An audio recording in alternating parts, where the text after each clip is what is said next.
After the stupendous success of the Global Women Achievers Festival, the Professional Times is back with its new series, The Showstoppers.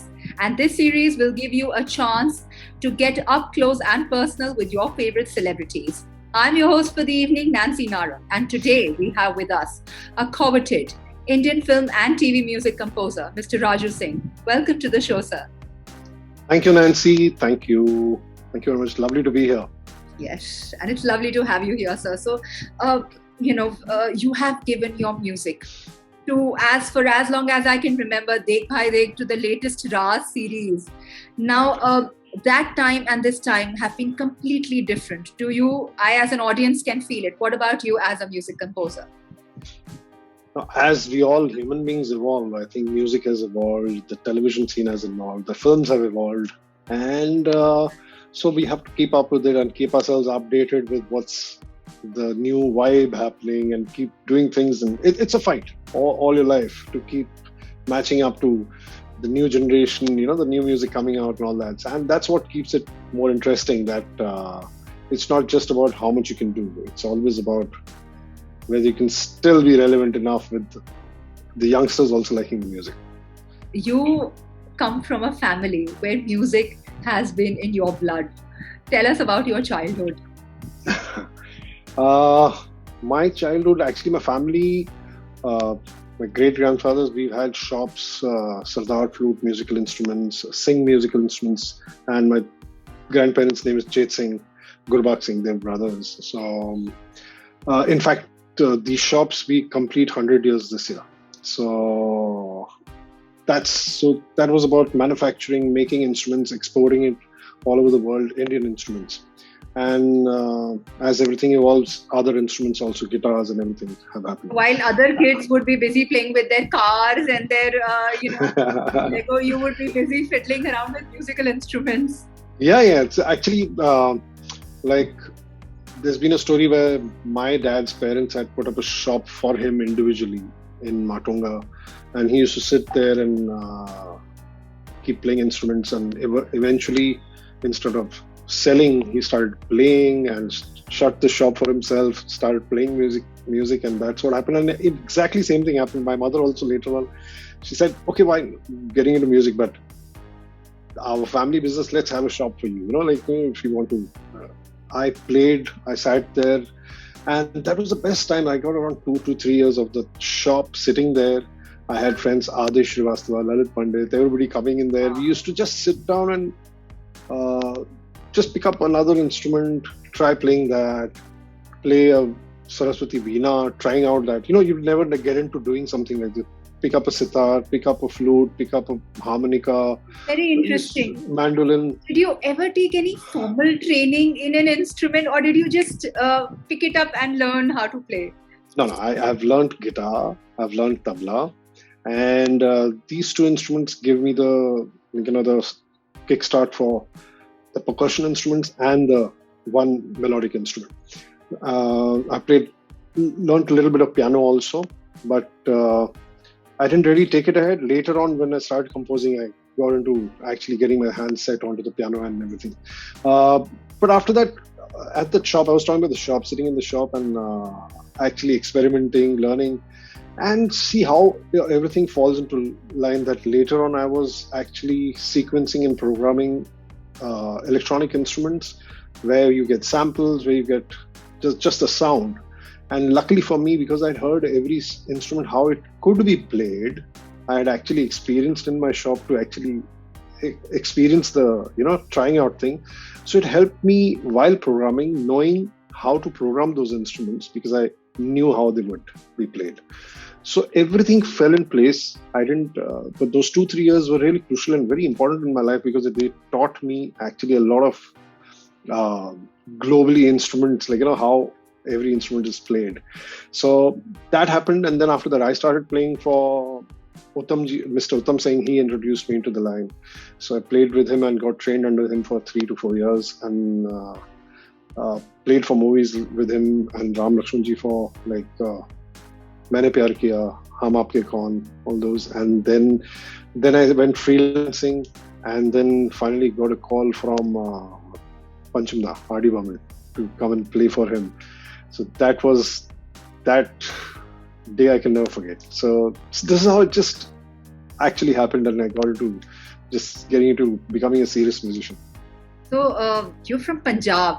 Punjab की तो मिट्टी में ही गाना है. It has given birth to such wonderful singers in this country.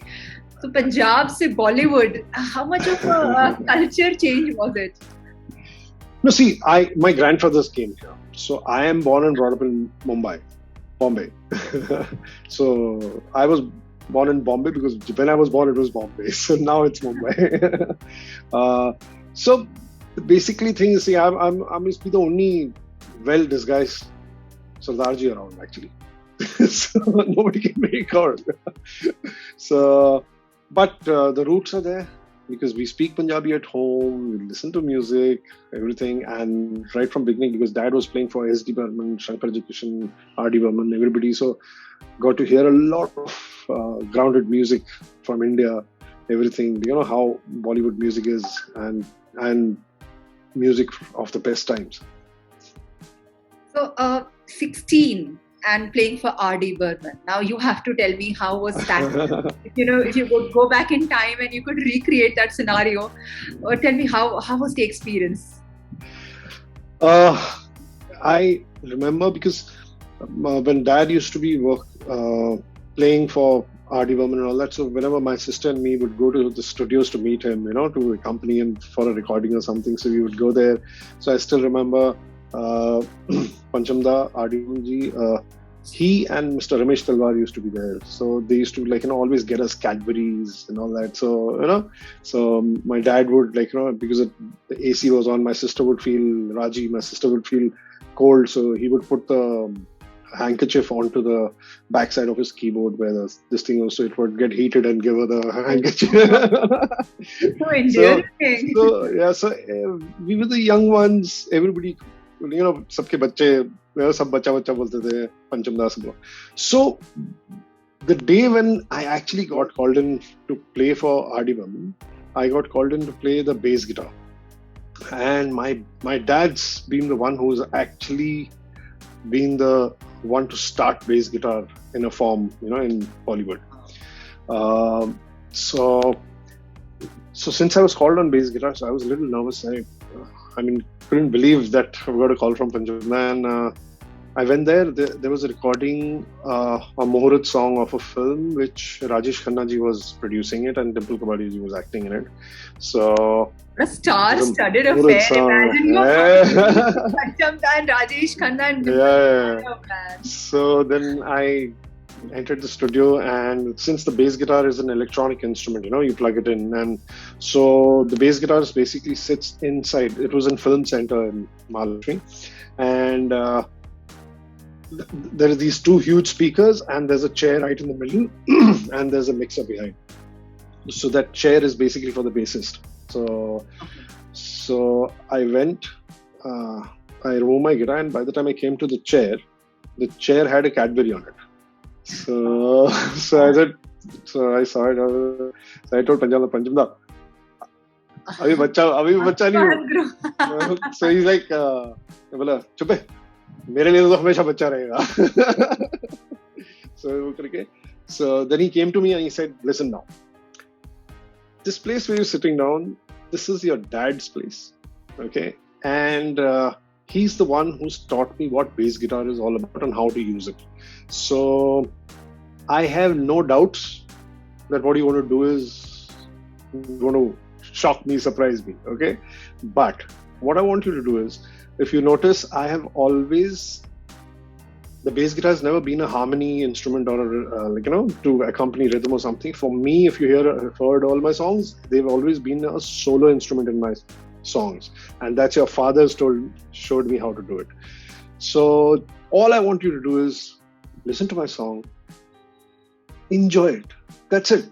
things will fall in place. So don't think too much, enjoy it, and my song will fall in place and you will do the job right. It's easier said than done, because as a 16-year-old, when you're sitting right in front of R D Burman, you can't just enjoy, there is that pressure too. And then there is that lineage, you're carrying your father's name and you've been given that chance and you have to live up to that. So yes, tell me, I can't wait. My dad, Charanjit Singh, he's played so many instruments, and he used to take up an instrument like clay violin. He would become the best in it, and one fine day leave it, not come back to it. Pick up another instrument. He picked up the transichord, which is an electric accordion. He was the one who actually got it first time. He would become the best at it, leave that instrument.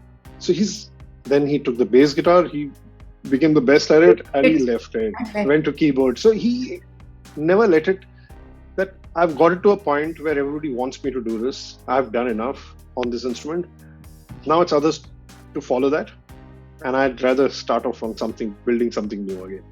So that's a dedication. Struggle to learn to play one instrument in their entire life. It's like you ask us what's our hobby, and I wish I could learn how to play the guitar, and that's it. Forget about learning and leaving and then going to another instrument.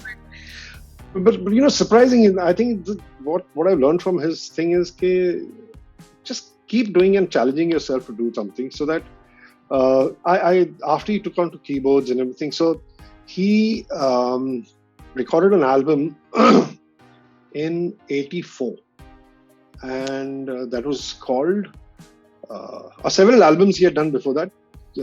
Instrumental albums of songs with Kishore, Lakshmi and Pralal, R D Burman songs on that.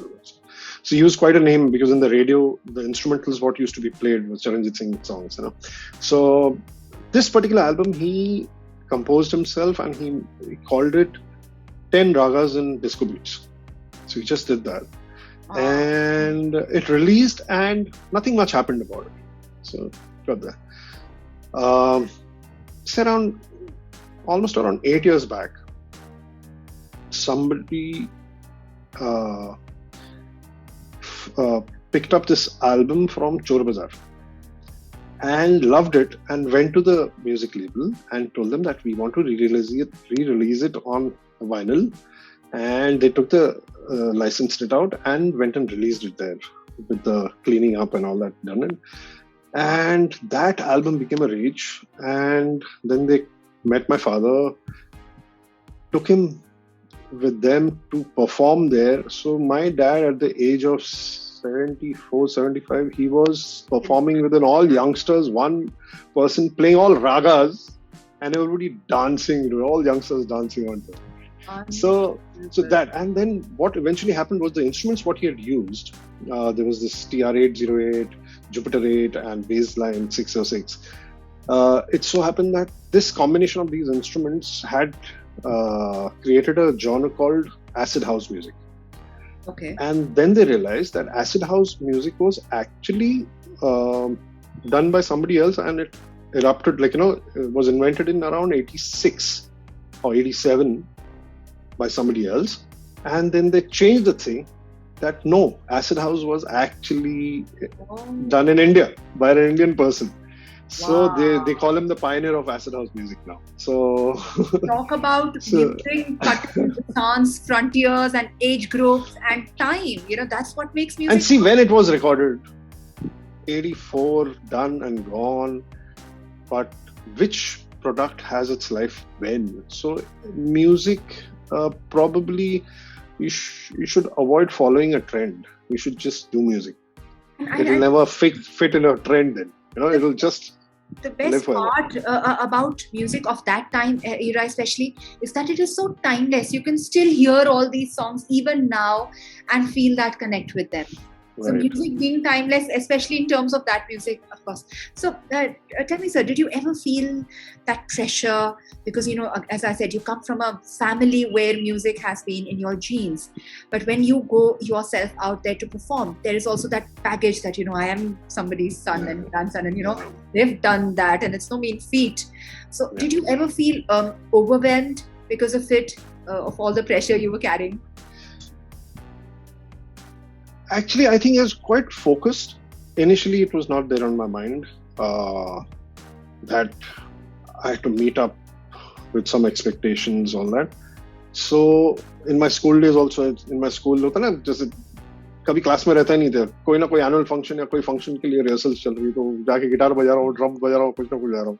तो उसके बाद जब मुझे पहली बार उत्तम सिंह जी ने chance दिया, मैं जब पहली रिकॉर्डिंग में गया, so till that time तो स्कूल में तालियां, superb, musician, all that. The day I entered that studio and started playing, and I was playing, there was Bhupinder Singh ji who plays the guitar. He's like a genius and pioneer in R D Burman, all guitar pieces, Chora Liya, all these, he's great, Chingari, all that. So I was sitting down and playing with him, and I realized that ये सब तालियां और ये सब तो ढकोसली थी. No? Okay, fine, giving that performance one on stage, playing other songs and all that, but when you actually sit down in a accompaniment of musicians like these, you realize so you realize I felt I was zero and I was trembling and playing that song. And you won't believe, my luck, Uttam ji's first song which I played was a film called Varis, and usme the singer was Lata ji. And so I was like, I was nervous inside, and that song was Mere Pyar Ki Umar Ho Itni Sanam. So that was the song. So I was just, luck fell into me that the first ones were so important songs. So that's where I realized, no, this is not going to work, how much I'm working on my instruments. And then I started working hard, and I would almost sleep every alternate night, but full night. Take one thing, what I couldn't play would be a challenge, and try out stuff. Lalit Pandit, Jatin Lalit, we used to record songs in his house. So it was on a beach, so we would go and sit on the wall, and even if it was a small exercise, but it was meant to be, keep on playing and don't get up till you can't do it. So 3 hours, 4 hours, we would sit down, do that, and by that time morning, people would come for a walk and they would be tired of, people want to hear somebody playing guitar, something nice. वो ये टका टका टका टका टका टका टका टका एक ही चीज बजा जा रहा है, पागल आदमी. But it was important for us कि हम वो कर रहे हैं, वैसे कर रहे हैं. So आस्ते आस्ते करना शुरू किया.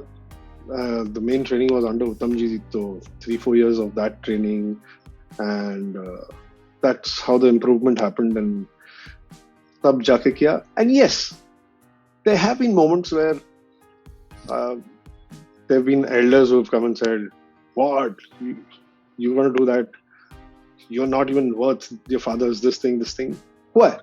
But the thing is, I take it as a blessing today, because अगर उन्होंने बोला नहीं होता तो मेरे में अंदर और वो गुस्सा नहीं आता कि करना है. So it just pushed me into, so the pressures were these kind of things, but I have not let it always stay into my head and affect me. So it's been your driving force that I have this idol and I have to try and be like him. So your own first album released in the year 1987, and it was all instrumental.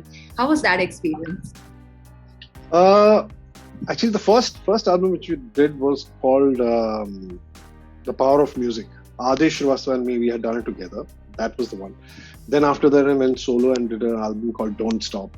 So all these albums were learning, because we were creating all the English tracks and making our own versions of it and everything. So the main learning for all of us is actually trying to do something what somebody else has done and trying to replicate it. Then only you get to know what it went into actually being able to do that. And we are just replicating. So replicating में मालूम पड़ रहा है, but जिसने उसको compose किया और create किया, now that's another zone of mind you need to get into. So that also pacing जो हुआ है, like a benchmark that's been created, is जैसा करना है. ये अपने आप में it's a huge challenge. Right. And to create is all game altogether. Yeah, so those albums again were a learning point, and I believe in one thing: everything what happens in your life at that moment, positive or negative, is teaching you something, and it's important for us to take the sign and actually figure out what's it teaching you, because that's most important to learn out of it. So that we have to pick up and actually go ahead instead of concentrating on the negative of that time.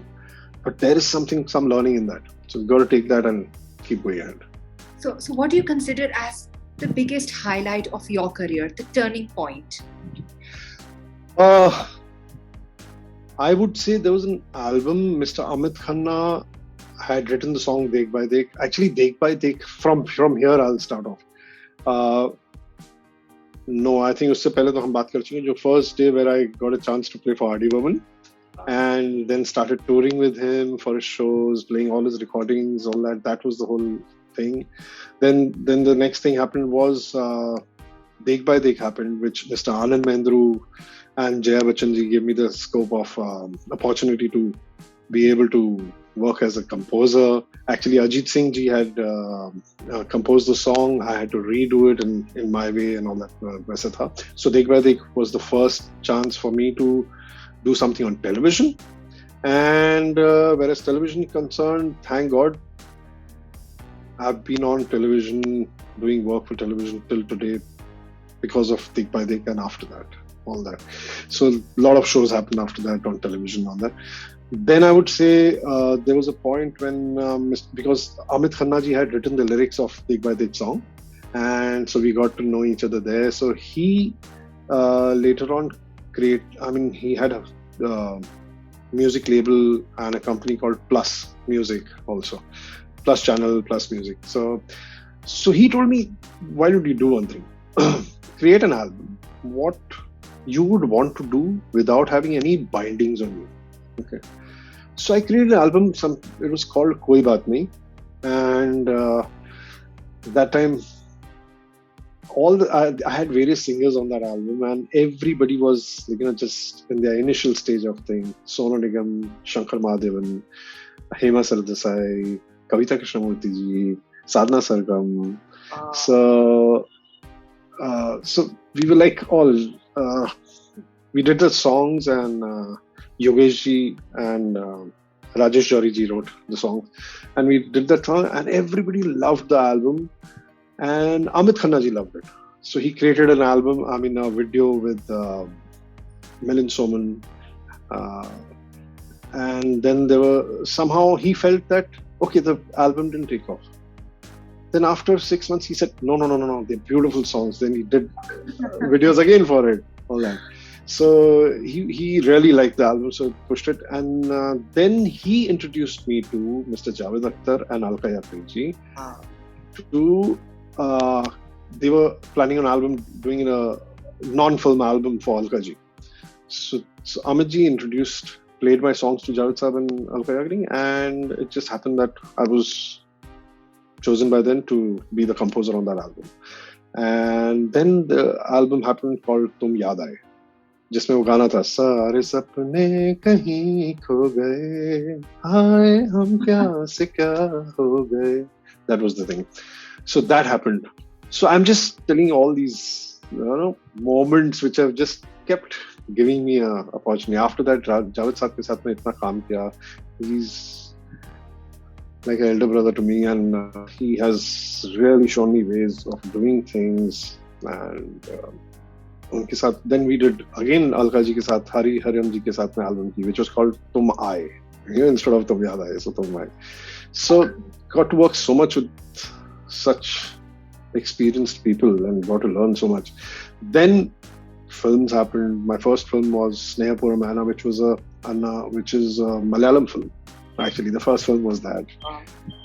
And so these are all moments. I can't choose one. Yeah, se mere kuch nahi. It's like God's been always giving me, chal, yeah. That is what life is all about. There is not, yes. As the famous dialogue in Bawarchi, there's not that one or a few major highlights. It's just these little things that God keeps giving us, and keeps egging us on, and keeps giving us something that keeps us going, and that's how it.